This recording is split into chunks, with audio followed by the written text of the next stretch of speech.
Welcome, everyone. Thanks for joining us. We're just waiting a few minutes to let everyone into the Zoom meeting. Thank you.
Hi, good afternoon, everybody. I'm Sterling Johnson, and it's my pleasure to welcome you today to the fourth annual Dr. Daniel Ian Kaufer Lecture. And we're glad you can join us today.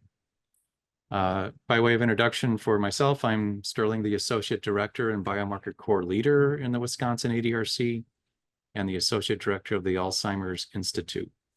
I'm also the Principal Investigator of the ADRC Consortium for Clarity in ADRD Research through Imaging, which is a national collaboration to investigate the multiple intersecting etiologies that cause cognitive impairment, including Lewy body disease. The lecture today is an educational program devoted to shaping future generations of dementia care professionals. We're honored to be able to share the legacy of Dr. Daniel Kaufer with you today. And at this time, I would like to introduce David Kaufer, the brother of Daniel, to share a bit about Dr. Kaufer. David. Thank you. Our brother and partner, Daniel Ian Kaufer, believed in a humane neurology that combined the promise of research with the realism of horrific disease. Dan enjoyed an international reputation in the treatment of dementia and Alzheimer's disease, and he was renowned for his work in Lewy body dementia and primary progressive aphasia. He co-authored over 100 peer-reviewed articles and book chapters. His research focused on developing novel clinical tools for improving the diagnosis and treatment of degenerative dementias, notably frontotemporal degeneration and Lewy body dementia. He was the recipient of many honors and distinctions, including election as a fellow into the American Academy of Neurology and election as president of the Society for Behavioral and Cognitive Neurology. Dan mentored hundreds of medical students and residents over the decade. But Dan's highest priority was the dignity and quality of life of his patients. Scores of families in Pittsburgh and North Carolina, where he practiced, attested in letter after letter after his death that he didn't just give families medical jargon. He gave them hands-on tools for caregiving, for mattering to their loved ones' well-being. for turning hopelessness and darkness into small, controlled discoveries of treasure and blessing. He realized that caregivers were isolated, and he helped organize conferences where they could teach one another. He inspired one caregiver, Pat Snyder, a spouse of one of his patients, to write a book about her experiences. Well, Pat did write that book in 2012 entitled Treasures in the Darkness, and Dan wrote the foreword.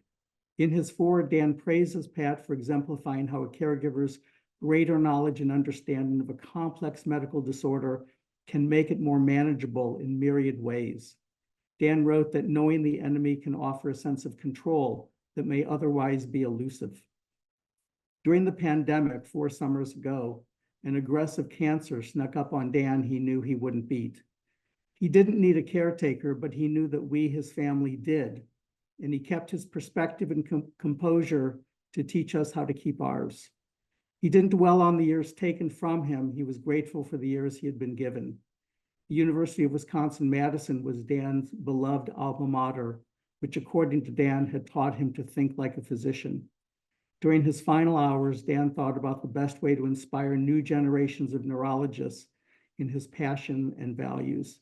And he asked us to contact Dean Golden to endow this lecture series, and we did. Our family is honored and grateful to have the opportunity to participate with you in this 4th Daniel Ian Kaufer Lecture. On behalf of the entire Kaufer family, I want to thank Dr. Barb Bendlin, Cheryl Spenceley, Steve Ramig, and the entire team at the Wisconsin Alzheimer's Disease Research Center. And of course, this year's speaker, Dr. Armstrong. Thank you all. Thank you so much, David. My name is Barb Bendlin, and I am a professor of medicine at the University of Wisconsin-Madison, and I lead the research education component of our Wisconsin Alzheimer's Disease Research Center. And I can speak on behalf of all of us to say that it's a huge honor that Dr. Kaufer and your family chose the UW-Madison for this special lecture. At this time, I want to share a little bit about our keynote speaker. So Dr. Melissa Armstrong is the BJ and Eve Wilder Professor in Alzheimer's Disease and Associate Professor of Neurology at the University of Florida. She directs the University of Florida Health Mangurian Clinical Research Headquarters for Lewy Body Dementia, a Lewy Body Dementia Association Research Center of Excellence. She also leads the clinical core at the One Florida Alzheimer's Disease Research Center. She received her medical degree from Loyola University Chicago Stritch School of Medicine and later completed her neurology residency there. Following her residency, she completed a movement disorders fellowship at Toronto Western Hospital, as well as earning her Master's of Science in Clinical Epidemiology and Healthcare Research at University of Toronto. Dr. Armstrong's LBD Life Lab has funding from the National Institutes of Health, as well as the Florida Department of Health, and her research focuses on the lived experiences of people with Lewy body dementia and their families, and in particular, the moderate and advanced stages of dementia. She truly embodies the values that Dr. Kaufer held, and we're so happy that she could join us today for this lecture. In keeping with the goals of this lecture, we've asked her to share a bit about her autobiographical path, her personal journey and motivation for being in the field, as well as her research. So please join me in welcoming Dr. Melissa Armstrong. Thank you so much. Let me share my slides.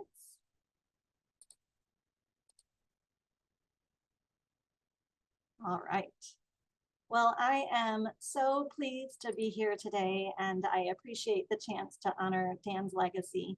These are my disclosures, but they really just relate to the research that I do and my work in the field, and there isn't anything related to a true conflict, though you'll see some of my research today. And before I tell you a little bit about my journey, I thought I would tell you about my main memory of Dan. So at the very first Lewy Body Dementia Association Research Center of Excellence meeting, that was when I first met him in person. And when the meeting ended, several of us had a few hours before we had to go to the hotel. or go to the airport rather, for our flights. And so we decided to walk a few blocks from the hotel and use those hours doing something iconic in New Orleans. And we went to Cafe du Monde. And, I was young and I was a little nervous, and I was wearing my black suit to look all professional. And you can imagine what happened to my black suit at Cafe du Monde, but we heard about Dan's humor, and he took my powdered sugar speckled black suit in stride. And I still remember, as we were sitting there, he shared a bunch of wisdom from his experiences in academia and with philanthropy. And he gave me some tips and some observations that have really stuck with me. They have impacted my career. I remember them now. They are wisdom that I've shared with my mentees over time. And I do want to just say too, to the trainees on the call in particular, it is important that you find those mentors with whom you have ongoing relationships, the people who walk with you and guide you and give you opportunities. But there is really such benefit with one-off mentoring sessions. They're often ones you don't expect. They're over coffee and beignets after a meeting. And I have had some really valuable mini mentoring sessions with people, and those can be so amazing. And I am grateful for that afternoon that I had with Dan. So in thinking a little bit about my path, I have had a really windy path to get where I am today. You'll see here this picture of me at my white coat ceremony in 1999. And when I applied to medical school, I said in my personal statement, well, maybe I want to do ER, which has to be like the worst possible thing I could have thought of for me. It doesn't match me at all. And I imagine that is true for many people on this call. So I went to medical school and I didn't really find what I wanted to do, but I generally liked internal medicine. And so when it was time to apply for residencies, I applied for a residency in internal medicine, figuring, well, I'll figure out what I want to specialize in later. Well, I had never really thought about neurology. I was assigned to do my mandatory neurology rotation in February of my 4th year of medical school. So I had already interviewed, my rank list was in, neurology had already matched in January. And then I come to my February rotation and I missed it. This is it. I was meant to be a neurologist. And thankfully it all worked out. I was able to switch my categorical residency to a preliminary year. My institution had an open neurology spot, and I proceeded to my neurology residency. And then I had kind of a similar experience. I loved neurology, but we didn't have movement disorders or dementia at my hospital. I didn't really know what I wanted to do. And I show a picture here of one of my mentors from my residency. And I still remember the day he sat me down and we were talking, and he said, I think you would really like movement disorders. And I went home to my husband last night and I said, I just got the dumbest piece of advice ever. Dr. Schneck thinks I should do movement disorders, but how would I even know if I ever liked that? Like, we don't have anyone who does that here. So I went on and I took a general academic neurology position at my institution. I liked it there. I liked my colleagues. And so the plan was for me to stay and be a general academic neurologist. But then a few things happened. One, the first thing was that in May of my 4th year of residency, my chairman arranged for me to go to Rush for a month to learn movement disorders. And I had another one of those experiences where I said, I missed it. Dr. Schneck was right after all. I do really love this. And so it was too late. We were all starting our fellowships, our new jobs in a month. So I switched to the long-term plan. I continued with my general neurology year, and then I started applying for fellowships for the following year. And that general neurology year was actually really helpful because I learned a few key things that affected the rest of my career. So when you're a general academic neurologist in an academic center with specialists, you get the leftovers. So you get the dizzy patients. But then for me, I also saw a lot of patients with movement disorders and dementia, and I learned that I love both. I also learned that I really missed the research that I had done during my residency. And I realized that I never wanted to do 9 half-days of clinic ever again. So when I transitioned to my movement disorders fellowship in Toronto, right when I got there, there was a new study starting looking at mild cognitive impairment in Parkinson's disease. And I went right in and I asked if I could be involved. And I spent a lot of my training looking not only at movement disorders, but also the cognitive aspects of movement disorders, doing research as well as clinical care. And that has followed me through the rest of my career. But the research questions that really drive me and excite me and make me most interested are the research questions that come out of clinic. So I've never really let go of that clinical passion.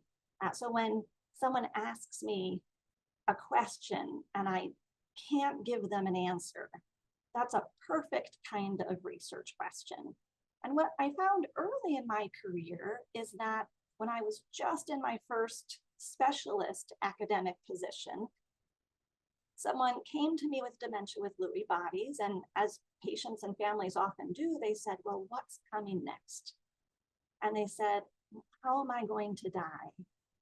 And that wasn't really covered in my fellowship. And so I went to PubMed and I couldn't find anything. And then I went to Google and I couldn't find anything. And so very early on in my career, I have this in the back of my head that we need to figure out and share what's coming next, because this is a question we also often hear about in clinic.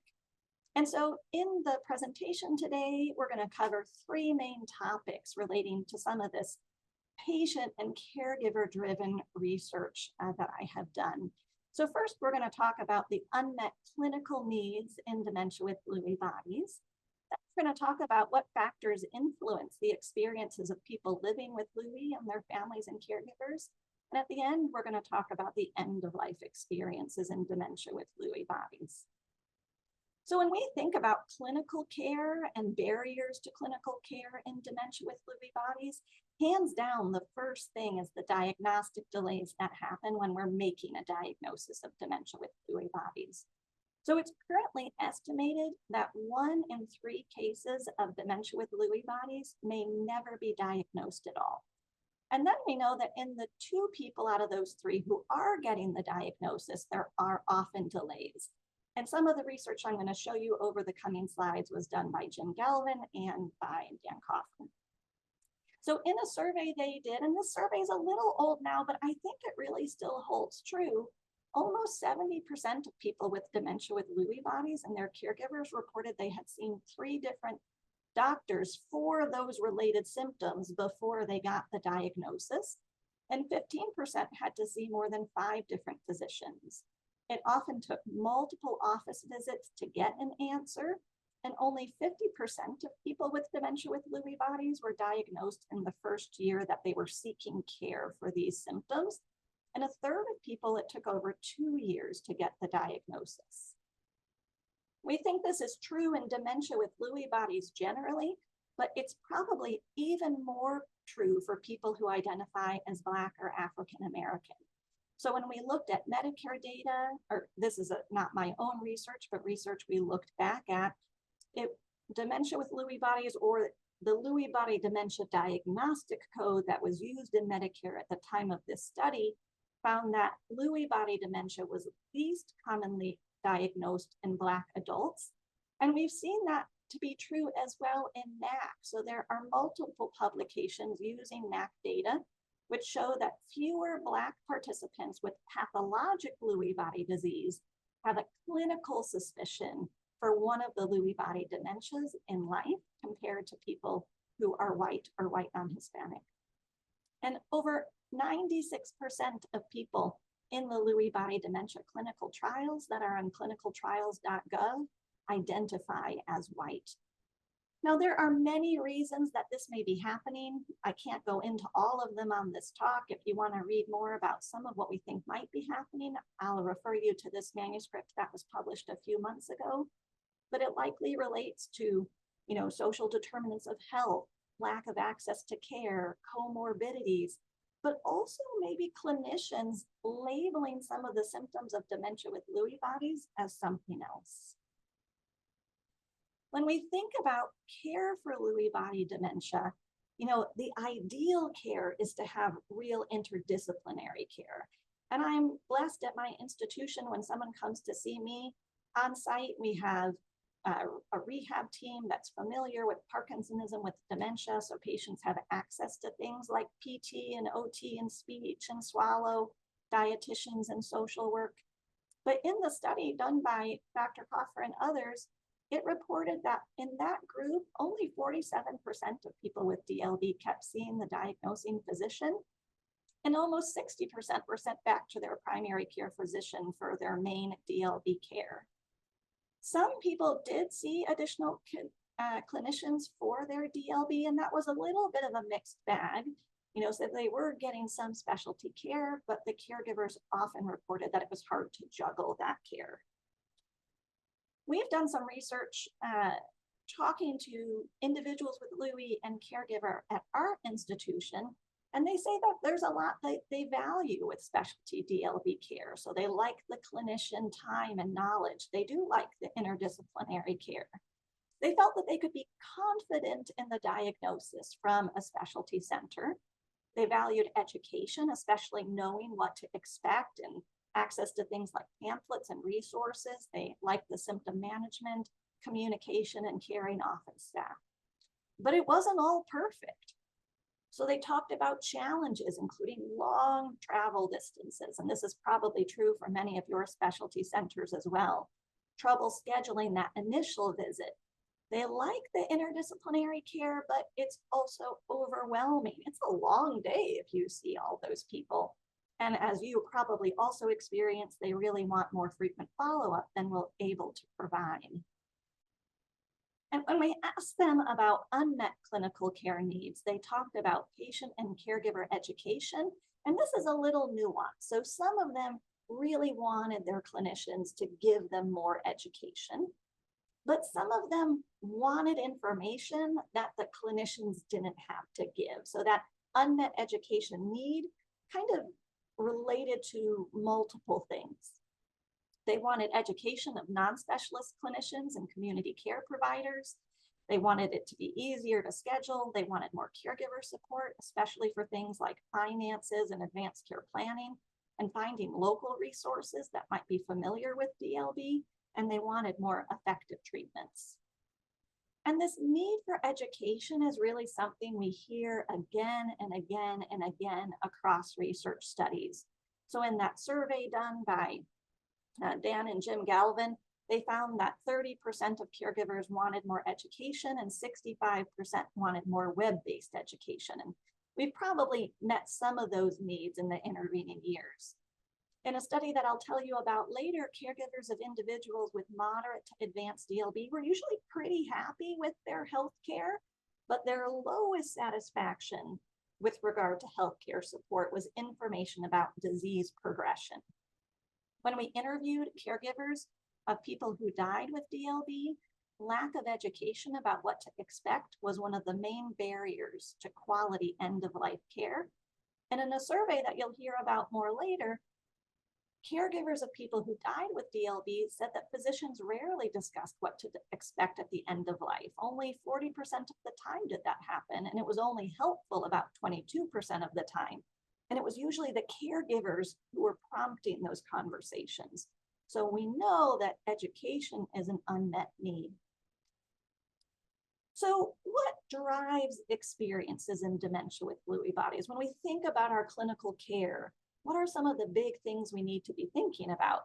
And in our clinical trials, are we studying the right things? Well, I actually added this slide just this morning. This was a paper that was just recently published looking at quality of life over 6 years after diagnosis in people with different dementias. And you can see here the DLB is in the pink. And when we look at self-related quality of life using the QOL-AD tool, DLB was the lowest.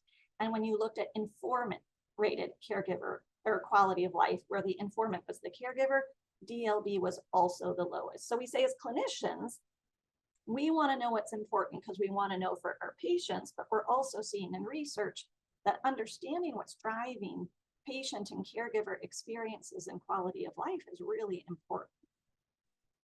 So one way we looked at this was through a survey. This manuscript was published last year, and we asked people living with Lewy and their caregivers what symptoms were bothersome frequently or all of the time. Now, I do want to make a point that you should not be comparing the red and blue bars. The red bars are people living with Lewy, and they were often earlier in their disease course.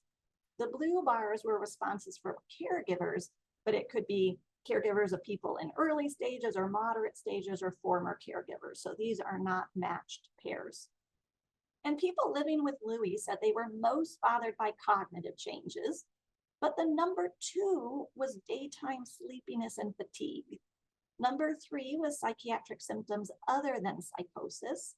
4 was Parkinsonism, and 5 was cognitive fluctuations, followed by some of the autonomic symptoms and other symptoms of DLB.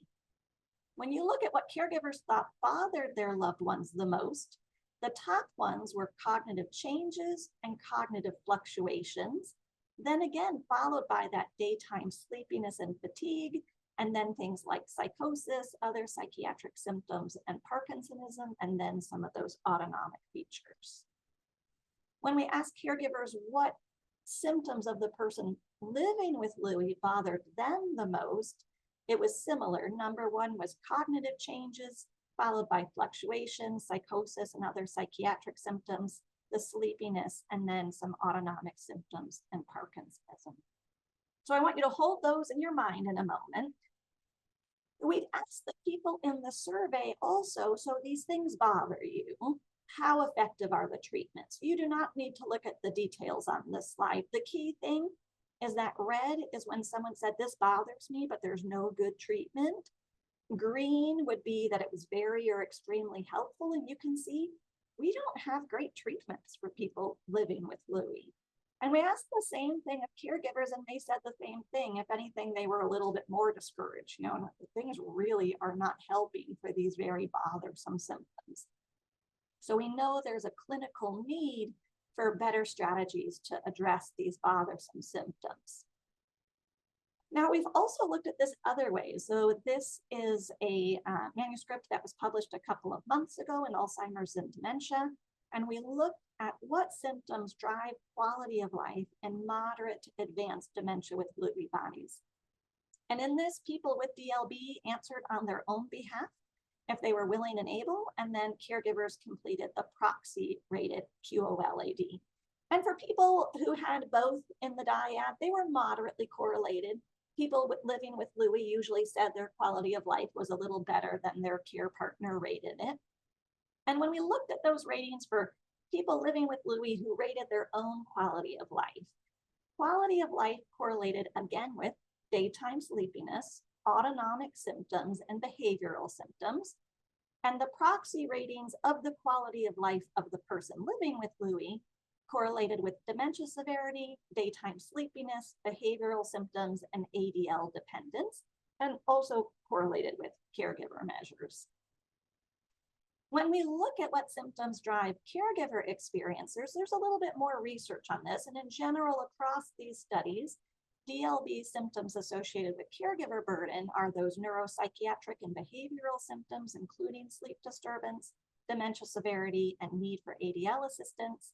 And then we just looked and published on this in moderate to advanced dementia with Lewy bodies specifically, and caregiver measures correlated with fluctuation severity, behavioral symptoms, daytime sleepiness, and autonomic symptoms.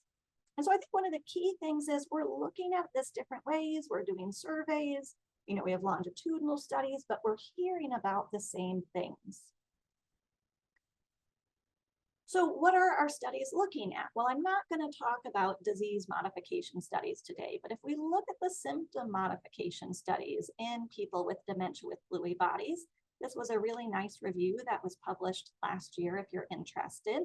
But over recent years, the symptomatic studies in DLB have focused on dementia, behavioral symptoms, usually that's the psychosis, a little bit on REM sleep behavior disorder, and a little bit in Parkinsonism. And so we're missing some of these key things that are driving the experiences of people living with Lewy and their families. So, the dementia is important. The behavioral symptoms are important. We heard about those in the studies, whether it was the survey or the longitudinal study. But we really haven't had anything to say, can we help with the fluctuations? Can we help with the daytime sleepiness? Can we help with the autonomic symptoms, especially without making other symptoms worse? And so I do think there's an unmet need for more symptomatic therapies, including in areas that really haven't been well studied to date. Now, let's be honest, doing clinical trials in Lewy body dementia is hard, and it's hard for a number of reasons. So one thing that sets Lewy body apart is it's really not just about cognition. It's got all of these different things. And you heard that all of these different things are part of the patient and caregiver experience. We also know that the fluctuations that people experience can make doing a clinical trial really hard. If you see a change, was it just a fluctuation or was it a real change? It can be hard for people with Lewy with cognitive and motor problems to get all the way to clinic for a clinical trial. So it's admittedly hard to do clinical trials in Lewy body dementia. And then there's a question of, well, what should our outcome measure be? So for example, often in the cognitive trials for Lewy body dementia, they use the ADAS-Cog. Is that the best outcome measure for Lewy body dementia? And some of that is still unanswered, but I do want to tell you about an effort that is currently underway to develop the Lewy body dementia domain rating scale. And for this, they've got a steering group, but they're also getting patient and carer perspectives. They're having stakeholder events. They've done a literature review. There's expert involvement. And they have found and heard much what I've told you about, that all of these domains are really important to people living with Lewy. And so this has now gone through the first round of the Delphi process to, help cement the scale, and is about to go into the second round of the Delphi process. So stay tuned. So I want to conclude today by talking about, well, how does dementia with Lewy body progress? Because this is what we get asked in clinic all the time. This question has been a lot of what has driven my research career. And right now, counseling is one of the most important treatments that we have in dementia with Lewy bodies. So when I first had the opportunity to say, I want to answer this question, I can't find the answer, and I received some philanthropy to support to actually look into this, we started by doing a survey through the Lewy Body Dementia Association, where we asked caregivers and family members of people who died with dementia with Lewy bodies what happened. And one of the things we asked them is, how long did your loved one live between symptom onset and diagnosis and when they died? And what we found, and there are over 600 people who responded to this survey, is that the median time from diagnosis to death in dementia with Lewy bodies was 3 to 4 years. And then if you look at symptom onset to death, the median was 5 to 6 years. And that makes sense because we know it takes a year or two for people with DLB to get their diagnosis. Now, a lot of people have told me, that's too fast. That can't be right. But the same year that this was published in 2019, there was a meta-analysis published looking at survival in clinical dementia with Lewy bodies with over 2,000 people and comparing that to people with AD dementia. And it was pretty much the same. So the average survival from DLB diagnosis to death was just over 4 years. And so the studies really are very consistent. Now, there are a few important things to note. So that's the median or the average, depending on what article you're looking at. And you can see in the graph that it's a pretty wide range. So one thing to note is that DLB can be a rapidly progressive dementia with time from diagnosis to death of less than 1 year. And that is also borne out in series of rapidly progressive dementias. And I have definitely seen that in my clinic as well. But some people have a really slowly progressive form. They are lived with it over 10 years. And so I do always stress that it's a range. Another thing that I think is important to mention, especially now, is both studies on this slide were published in 2019, but in 2020, we had publication of the MCI Lewy body criteria. And that really helped. I think all of us suspected we were seeing some, MCI dementia with Lewy bodies in our clinics. Even though those are research criteria, that gave us a little bit more of a foundation to label people with these symptoms in clinic. There's a lot more research coming out now about MCI Lewy body. And the earlier we diagnose it, the longer people are going to live. So I think that 3 to 4 year average or median is going to extend as we're diagnosing it earlier. But this is a disease that, people may only live with for a few years. So then, we also looked at this in NAC. So with NAC, we looked at the Lewy body dementia diagnosis. And with this clinical diagnosis is the etiology, and NAC, the survival was 4 years. So again, kind of very similar things. The predictors of death in that Lewy body dementia cohort were age and depression. And then we did look at autopsy confirmed Lewy body disease. And the survival in this cohort was longer. So this was 9 years. And this is very similar in other pathology or brain bank cohorts. Often the disease duration is longer in someone who has consented to be in a pathology cohort. And that also could be for various reasons. Probably they're getting really good specialty care. Brain banks are often people who are more educated and affluent and have more resources. So there would be various reasons you might think pathology cohorts could have a longer disease duration, but we saw that in NAC. We did look at race and ethnicity in that cohort, and there were no differences in survival after controlling for demographics and pathology. So then the next obvious question is, people ask, well, what's going to happen? How am I going to die? And when I was that brand new clinician and, did PubMed and Google, I couldn't find anything. I found some things in dementia. I found some things in Parkinson's, but nothing in dementia with Lewy bodies. And so we started by getting pilot data by doing that survey. Families were allowed to pick more than one thing, so that's why it doesn't add up to 100%. But the most common cause of death in dementia with Lewy bodies was families writing in, they died of the DLB itself or failure to thrive. And that was over 70% of these 600 people with DLB. 23% died of pneumonia or aspiration. Just under 20% died of a medical condition, usually some other kind of infection or heart or stroke.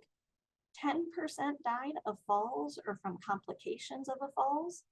1% died after antipsychotic administration, though at least one of these people was already on hospice when they had the antipsychotic reaction. And just under 1% died by suicide. The key thing from this slide, though, is that most people with DLB are dying of complications from the DLB. And so it is a really important thing for us to be discussing with our patients and their families. In that survey, we asked about end-of-life experiences. And as I mentioned on an earlier slide, caregivers and families said that physicians rarely discussed what to expect at the end of life, and it often wasn't helpful.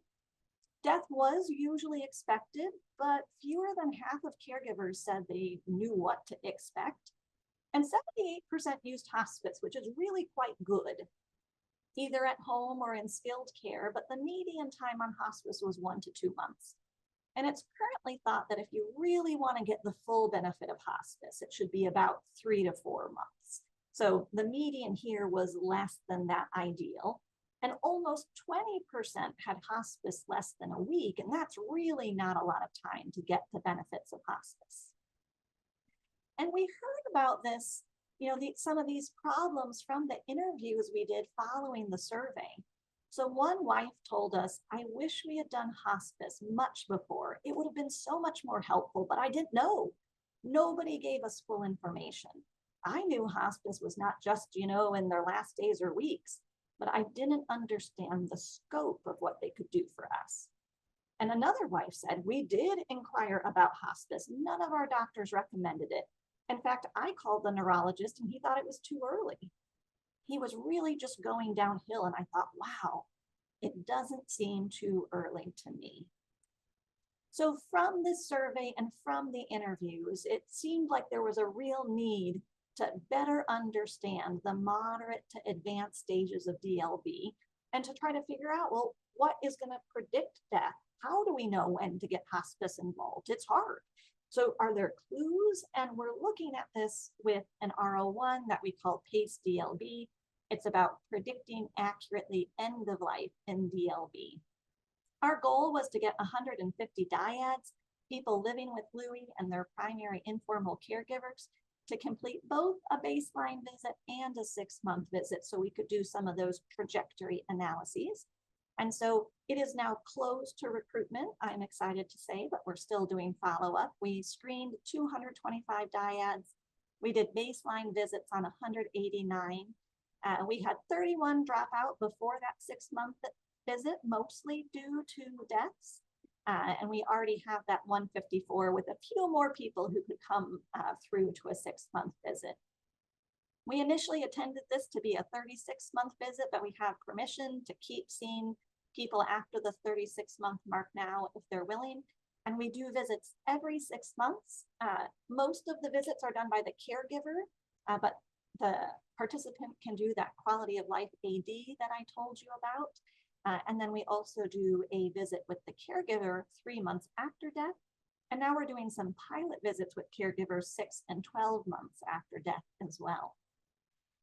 So we've taken a look at the first 50 people who have died in this study. And in those first 50 people, those first 50 died on average just over 3 years after their diagnosis. So a little bit less than that mean and median that I told you about. Maybe we're a little bit better. So I should say, I didn't say in the last slide, but this study enrolls from 2 different sources. There are 5 Lewy body dementia research centers of excellence that enroll their patients, but then over half of the cohort is recruited through the Lewy Body Dementia Association, the Lewy Body Dementia Resource Center, the Michael J. Fox Trial Tracker, the Alzheimer Trial Match. And in that half, we're really trying to get people who aren't receiving specialty care. Because at the end of the study, it's no good to say, this is what happened to people who are at centers of excellence. We want to know what is happening for people living with Lewy and their caregivers, whether or not they get specialty care. So it's a mixed bag, about half and half. And I don't recall how many of these first 50 deaths were receiving specialty care, but it was a mix. And so again, we're only a little bit better than that survey I told you about.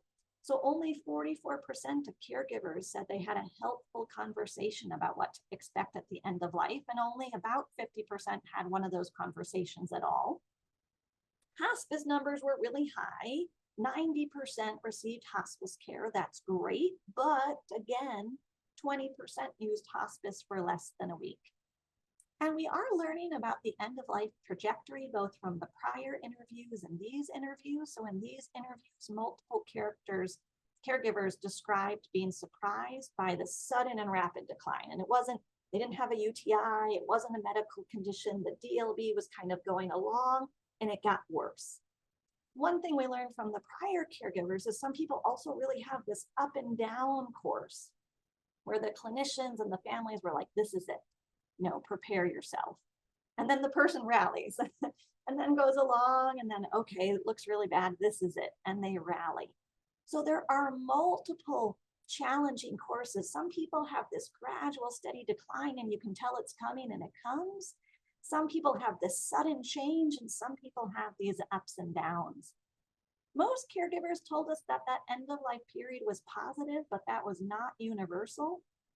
And in our interviews, the healthcare factors associated with positive or negative experiences related to having information about DLB and what to expect, that reoccurring theme, access to support, and using hospice care. And so both in the prior study and this study, we've been looking at the interviews and we've been asking caregivers, well, what changed in the last month of life? And really, they talk about kind of two different sets of symptoms that worsen those last months, not necessarily the last 1 month, but the last months. And so in people with DLB approaching the end of life, often their cognition gets worse. They can have more psychosis. And for some people with DLB, it's dramatically worse psychosis, more stiffness, more trouble walking. And the recent interviews, caregivers have talked about more anxiety, depression, and withdrawal. And then there are these symptoms you kind of see at the end of life more generally, although some of those often also overlap with DLB symptoms. So daytime sleepiness, for example, can be a symptom of DLB, but it's also something that seems to get worse and worse preceding the end of life and then during that end of life period. And then other things that you might expect, less appetite, more swallowing problems, eating less, weight loss, weakness, needing the caregiver to do more, not talking as much. And then towards the end, breathing difficulties. And we just started to look at this quantitatively as well. So we just did our first preliminary analysis of the measures that we collect over these visits. So at the time we did our first analysis this spring, we had those 188 dyads and we had 74 deaths at the time of this analysis.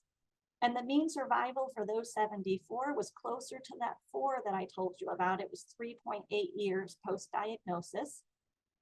And variables associated with shorter survival were sex. So women had a shorter survival. If you had the disease for longer, you tended to be closer to death.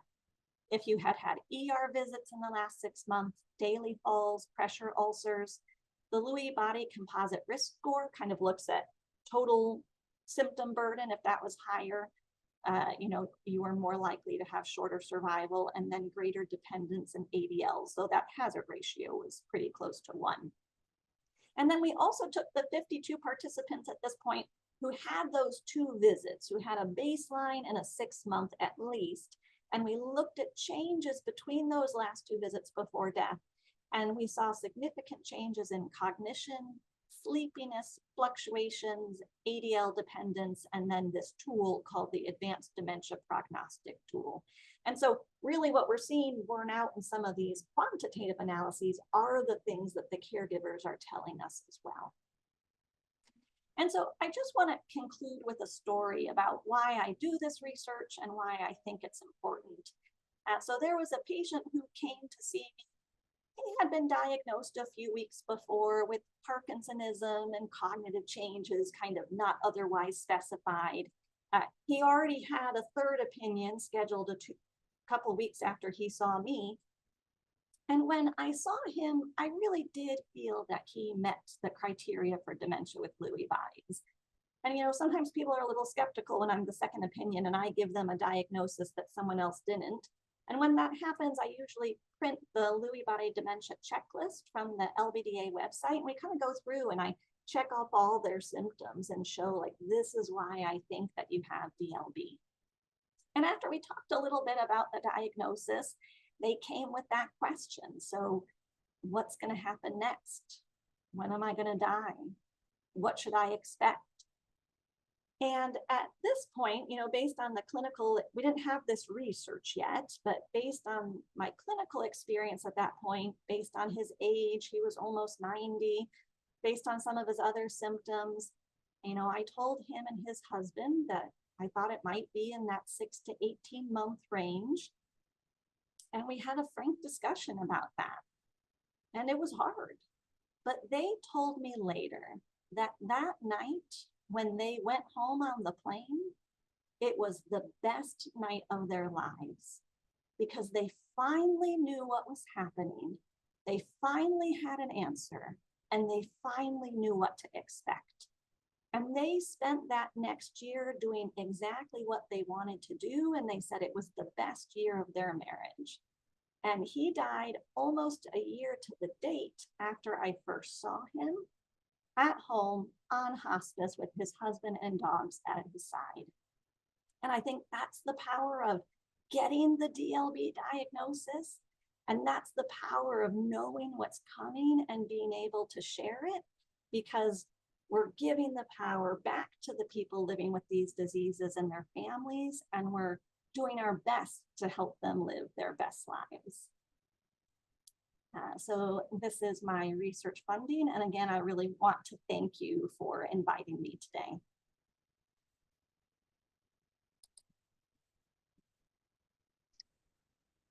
Thank you, Dr. Armstrong, for that fantastic lecture, for the wonderful work that you do, and also the touching story that you shared.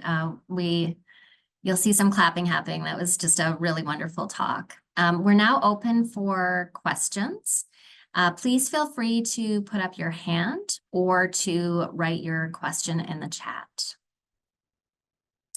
And maybe while we're waiting for others to jump in with questions, you mentioned a couple of things. One was that the time to death is perhaps quicker than most people think. And then also that the time people take for hospice is so short.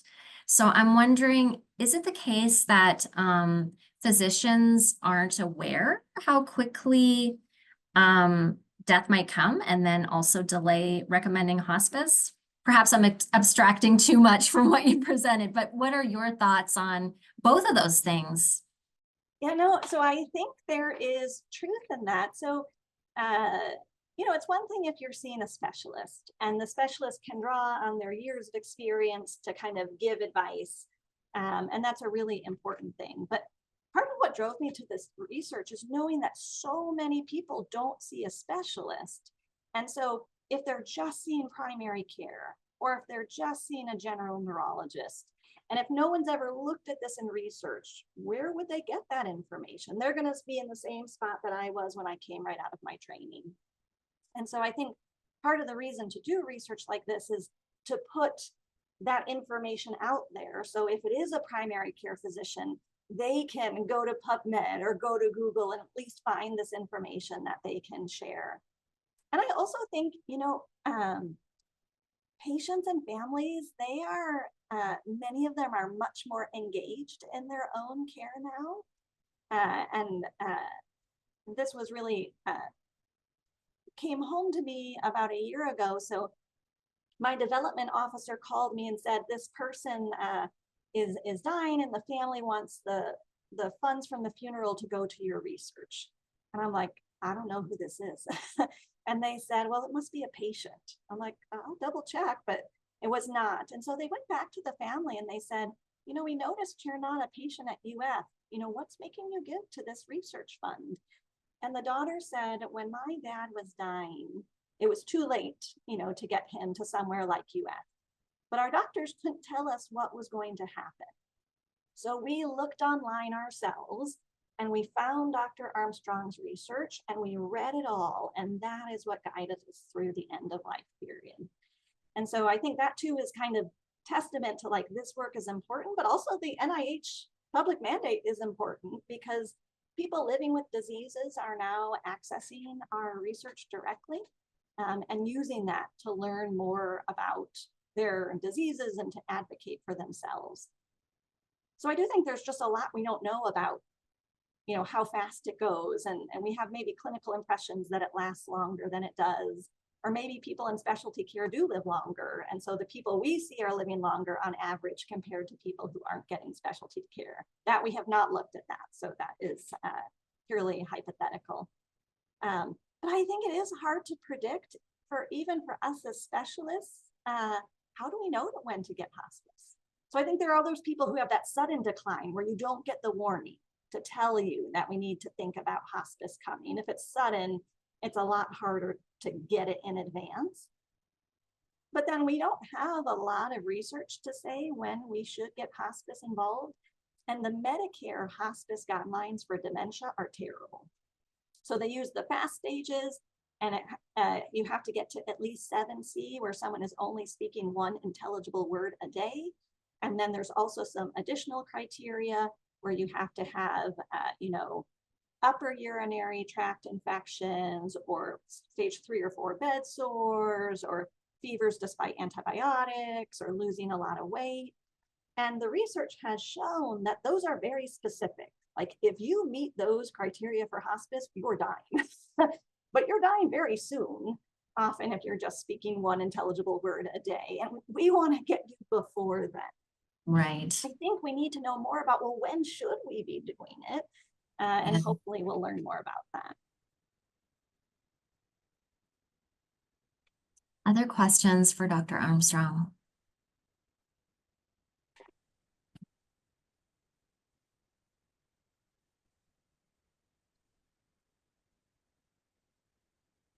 Hello? Hi, Dr. Gallagher. Yes, I'm sorry, I should raise my hand, but I can't find the button, and I also No found my worries. phone turning the video on and off when I did not want it to. But so my question is that now we're getting a lot of tools to actually make a diagnosis of Lewy body disorders, such as skin biopsy, spinal fluid with synuclein aggregates and things like that. And I think part of the problem with patients who have Lewy body dementia is that we're always kind of wondering, you know, could it be a this? Could it be a frontotemporal dementia? Could it be a something else? Is it the patient going to get PSP? And obviously, good diagnosticians are not going to have those confusions, but the confusions, at least with Alzheimer's, can be significant. So I'm just wondering, how you think that these new diagnostic tools are going to impact our ability to take care of these patients and predict what's going to happen to them. Yeah, I think so. The new tools I think will be important both in diagnosis, but then they're also playing a particularly big role right now in clinical trials. So for diagnosis, I would say right now, at least, they're mostly coming into play in those scenarios where there is that uncertainty. You know, is it dementia with Lewy bodies or is it something else? And if you get a synuclein biomarker right now, either through the SYN1 skin biopsy or through the CSF test, you know, that gives you that additional reassurance that a synucleinopathy may be happening. But to something you alluded to, we know that in people with probable dementia with Lewy bodies, 50% of them will have evidence of amyloid, either on amyloid PET or on pathology. And there's just some research, recent research, that suggests that maybe 20% of them may have tau positivity as well. So we do know that there's a lot of overlap between you know, Lewy body diseases and other dementias, other pathologies. So that can be confusing too. And that's one of the things that's really coming into play with some of the clinical trials right now. So in the phase 2 neflamapimod study, where they looked at that for dementia with Lewy bodies, and that study, and this is all published, they found in the group with the pure DLB, the pure synucleinopathy, they responded well. But in people with DLB and positive AD biomarkers, they did not respond as well. And so in the phase 3 study that is currently ongoing, they're actually excluding people with DLB symptoms and positive AD biomarkers, and they're just focusing on people with pure DLB. But we know the other way, so it makes a difference for how people might respond to pharmacologic agents, but it also makes a difference in what we expect for prognosis. So I don't think many people are using it for that yet, but that's the other way clinically. I think this could make a difference. There's evidence that people with DLB who have AD biomarkers, they can have a different presentation up front. It can be a little bit more confusing. They can progress more quickly. And I think as we have more ready access, not only to synuclein biomarkers, but other biomarkers for other co-pathologies, that's going to start affecting how we make the diagnosis, how we diagnose co-pathology earlier, and what we expect for prognosis over time. Thanks, Dr. Armstrong. Thank you. Yeah, thanks, Dr. Gallagher, for the great question. I saw a hand up from Karen. Karen, do you still have a question? My question was actually about comorbidity, and I think Dr. Armstrong, the other question was phrased so beautifully, and she gave such a beautiful response that I think it's been answered. But I do want to say thank you for that amazing lecture. I learned so much, and it was so fantastic. So thank you. Thank you.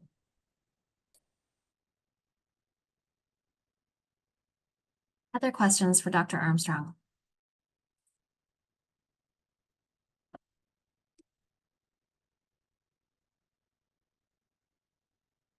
I do have one more. I was wondering, is there anyone who is, I'm sure there is, but I'm wondering if you know of research studying lucidity and just thinking about how to perhaps, maximize lucidity if it's understood, like what are the neural correlates, for example, or what are the conditions that lead to lucidity?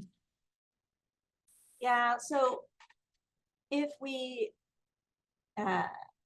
think about it, kind of the research on fluctuations and what causes fluctuations. So I think the research has focused a little bit more on the downs than the ups, but looking at it from both directions, I mean, there are various theories, but I don't think we really have a sense of what is it for sure. So certainly there are things that can contribute. So orthostatic hypotension is extremely common in dementia with Lewy bodies. And so it makes sense that sometimes low blood pressure might be associated with periods where people are less lucid or less interactive.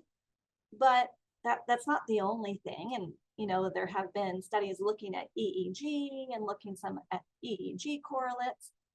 There's a really good review on this in Brain several years ago now, and they looked at it, and across the studies, there are some fluctuations that seem to occur over seconds, which might be really hard for us to detect in life, and then over minutes and then hours. Many dementias can have fluctuations over the course of days. But the NIA actually just had a special RFA that I think was just due, asking for applications that would look at fluctuations, not just in the Lewy body dementias, but across dementias, to try to get at your question, like, what is doing this? Because maybe if we find out some of those neural correlates, it'll give us a better sense of how we could treat them. There was a great review paper a couple of years ago in Lancet Neurology looking at the current treatment for Horizon for Lewy body dementia and how we can treat it now. And in that fluctuation sections, it says sometimes people use cholinesterase inhibitors off-label. Maybe that has helped a few of my patients. I mean, we use them anyway in Lewy body dementia because sometimes people have that, as Steve Dukosky says, that Lazarus effect where, they just look amazing when you first give them a cholinesterase inhibitor, and none of my drugs make people look amazing. So I might as well give it a shot. We often try cholinesterase inhibitors, but I don't know how much we really think that makes a major difference on fluctuations. So it's a great question, unanswered. But there was a special NIH RFA that I think was just due this past week. So maybe we'll learn more. Maybe we'll learn more. Thanks, Dr. Armstrong. Dr. Wyman. Yeah, hi. Thank you. Thank you, Dr. Armstrong, so much for a great talk. I wanted to circle back to, I think you had one slide on family perceptions of the cause of death in your patients, or the sample of patients with DLB. And it really got me thinking, can you just unpack a little bit about what you know about how families perceive cause of death, how that might be influenced by other, the coroner, what they decide, that they're going to declare it, or how they may have been thinking about dementia, not only Lewy body dementia, but other dementias that are known to be progressive and not able to be cured. How they think about death is then part of that, or other causes. Yeah, thanks. That's a super interesting question. So I'm going to respond to one of the things you said first and just build on it a little. So in our interviews from the early study, but then in other research in dementia generally, families of individuals living with dementia say that clinicians in general often don't discuss that dementia can be terminal. And I think especially my area is DLB, with those numbers, it's so important that we talk about the fact that DLB can be terminal, because that's the most, something related to the DLB is the most common thing to happen. But in those interviews, the caregiver said it often wasn't discussed, and that's borne out in other dementia literature more generally.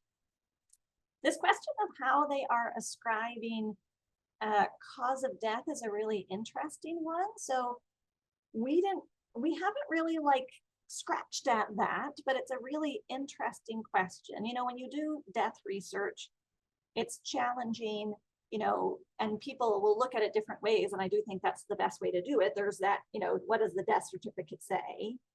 And that's somewhat objective, but also we all know doesn't really capture what's happening. And then, you know, we did caregiver reported. In the first study, the big one with over 600, it was a survey. And so with that, we didn't have any opportunity to like ask, well, what made you say that? We did find that we kind of gave them options that we thought would be the most common, and a lot of people wrote in. We also found with that survey that people really wanted to talk about this. Like, you know, we gave little text boxes in case they wanted to clarify things. They gave us novels. They wanted to talk about it. So like those text boxes, I learned you should have a character limit, but they wrote and they wrote and they wanted to share. And some people were really traumatized, and I think they wanted to write it down.